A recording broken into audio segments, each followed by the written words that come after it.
Paz seja com todos. Hoje nós vamos falar sobre Jeremias capítulo 18, versos 1 ao 11. Seja moldado por Deus como o barro na mão do oleiro. Não resista à vontade do Senhor. Já deixe o like para ajudar na divulgação do vídeo e vamos para mais este importante estudo. Eu vou fazer a leitura desses 11 versículos, mas nós vamos parando para explicar. No capítulo em questão, a obra do oleiro ilustra o soberano direito e o poder de Deus de julgar Judá pelos seus pecados. Porém, esta passagem serve para nós, para todas as pessoas do dia de hoje, que também serão julgadas de acordo com as suas condutas. Então vamos dar início à leitura. Esta é a palavra que veio a Jeremias da parte do Senhor. Vá à casa do oleiro, e ali você ouvirá a minha mensagem. Então fui à casa do oleiro e o vi trabalhando com a roda. A palavra oleiro pode ser também formador, moldador, é a mesma raiz da palavra que nós vemos em Gênesis 2, versículo 7. Então o Senhor Deus formou o homem do pó da terra. É a mesma raiz da palavra aqui, oleiro. Verso 4. Mas o vaso de barro que ele estava formando se estragou-se em suas mãos, e ele o refez, moldando outro vaso de acordo com a sua vontade. Então o Senhor dirigiu-me a palavra. Ó comunidade de Israel, será que não posso eu agir com vocês como fez o oleiro? Pergunta o Senhor. Como barro nas mãos do oleiro, assim são vocês nas minhas mãos, ó comunidade de Israel. Se em algum momento eu decretar que uma nação ou um reino seja arrancado, despedaçado e arruinado, e se essa nação que eu adverti converter-se da sua perversidade, então eu me arrependerei e não trarei sobre ela a desgraça que eu tinha planejado.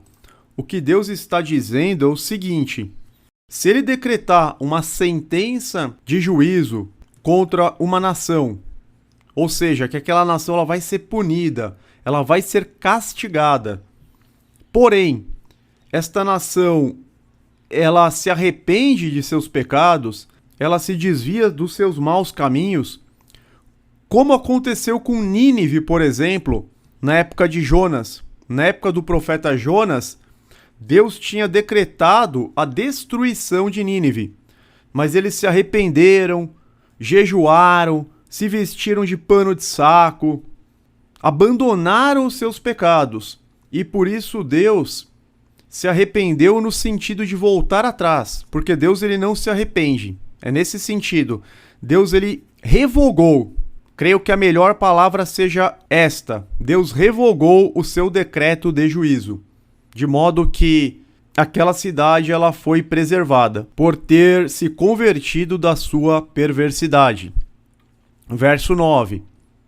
E se noutra ocasião eu decretar que uma nação ou um reino seja edificado e plantado, e se ele fizer o que eu reprovo e não me obedecer, então me arrependerei do bem que eu pretendia fazer em favor dele. Ou seja, Deus está dizendo, o inverso também é verdadeiro. Se eu decretar bênçãos para uma nação, para um reino, para uma pessoa, individualmente, mas esta nação, este reino ou esta pessoa começar a fazer coisas dignas de reprovação, se fizer o que eu reprovo e não me obedecer, então Deus ele revoga a sentença de bênçãos. Então me arrependerei do bem que eu pretendia fazer em favor dele. Muitas pessoas recebem promessas de coisas maravilhosas em sua vida profissional, sentimental, ministerial, mas elas começam a andar de modo tortuoso, pecando deliberadamente, se voltam para o mundo, demonstram mais amor ao mundo do que a Deus. E o que acontece? Deus revoga aquelas bênçãos em razão da rebeldia, da desobediência, dos maus caminhos, do adultério espiritual. Porque você não pode amar ao mundo e a Deus ao mesmo tempo. Você tem que escolher qual Senhor você vai servir. Ou você anda nos passos do Messias, tomando diariamente a sua cruz, se autonegando, renunciando a muitas coisas, ou você faz a vontade do inimigo e anda pelo caminho largo. Verso 11, que é o último do nosso estudo. Agora, portanto, diga ao povo de Judá e aos habitantes de Jerusalém: assim diz o Senhor, estou preparando uma desgraça e fazendo um plano contra vocês. Por isso, converta-se cada um de seu mau procedimento e corrija a sua conduta e as suas ações. Aqui nós vemos que Deus ele dá a chance para as pessoas corrigirem as suas rotas, para que as pessoas mudem as suas atitudes, as suas condutas. E no caso, vamos até avançar aqui para o verso 12, mas eles responderão: não adianta, continuaremos com os nossos próprios planos, cada um de nós seguirá a rebeldia do seu coração mau. Ou seja, eles não deram ouvidos à sentença de Deus. Eles preferiram seguir seus corações obstinados, continuando com seus próprios planos, cada um seguindo a rebeldia de seu coração mau. A grande maioria das pessoas está neste caminho, fazendo a sua própria vontade, aquilo que o coração delas manda, com aquelas frases: o importante é ser feliz, a vida é curta, temos que aproveitar. Então as pessoas elas começam a andar apartadas de Cristo. Elas não seguem o Mestre Jesus. Elas andam simplesmente para satisfazer seus próprios desejos, as suas próprias concupiscências. E com isso, elas não alcançam a misericórdia divina, e sim a destruição. Isaías 64, verso 8, também nos compara ao barro nas mãos do Senhor. Contudo, Senhor, Tu és o nosso Pai. Nós somos o barro, Tu és o oleiro. Todos nós somos obras das Tuas mãos. Todos nós fomos criados por Deus com grande potencial, com talentos. Assim como o barro pode tomar muitas formas diferentes, cada vida é única e tem um propósito especial. Deus tem um plano para a nossa vida e quer nos moldar segundo este plano, segundo a vontade dele, que é justa, reta, perfeita e agradável, e não segundo a nossa vontade, que é corrompida. Mas muitas vezes nós não queremos ser o barro, queremos ser o oleiro. Queremos ter o controle total sobre a nossa vida, decidir a forma que vai tomar. Não queremos a interferência de Deus. Achamos que conseguimos nos moldar sem ajuda, seguindo o nosso próprio caminho. Mas nós somos barros. Por mais que tentemos, não conseguiremos alcançar a perfeição do vaso completo. Continuaremos uma massa de potencial sendo desperdiçado. Precisamos de um oleiro. Precisamos estar submissos à vontade do Criador. Quando reconhecemos as nossas falhas e entregamos nossa vida a Jesus, estamos dizendo para Deus: eu preciso que o Senhor molde a minha vida. Precisamos de humildade para admitir que somos barro. Mas agora, nas mãos de Deus, tudo se transforma.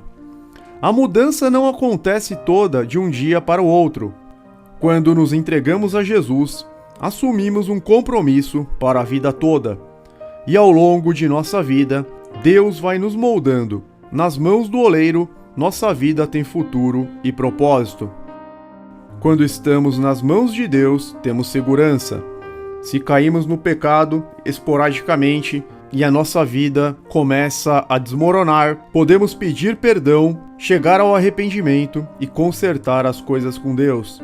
Então, Ele reconstrói o que deu errado e nos ajuda a vencer o pecado. Não é um processo fácil nem rápido, mas é a melhor maneira para construir uma vida sólida.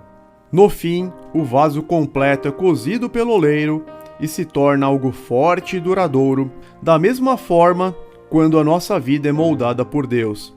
No fim, teremos uma vida firme, firmada na rocha e preparada para a eternidade. Deus nos formou e, portanto, Ele é o nosso dono. Deve ser a nossa oração que Ele nos molde cada vez mais à imagem de seu Filho. Assim como Judá considerou irrelevante a palavra de Deus, assim também agem as pessoas hoje dizendo: andaremos consoante os nossos projetos. Elas estão tão ocupadas consigo mesmas que não têm tempo para Deus ou para os mensageiros divinos. Mesmo dentro da igreja, há muitos que ignoram a palavra de Deus em assuntos vitais, preferindo a obstinação de seu próprio coração. Por isso, não resista, não se rebele, deixe Deus moldar a sua vida, ande nos passos do Messias, e assim serás abençoado em seus caminhos. Por hoje é só, fiquem na paz e na proteção do eterno Deus, em nome de Jesus. Amém.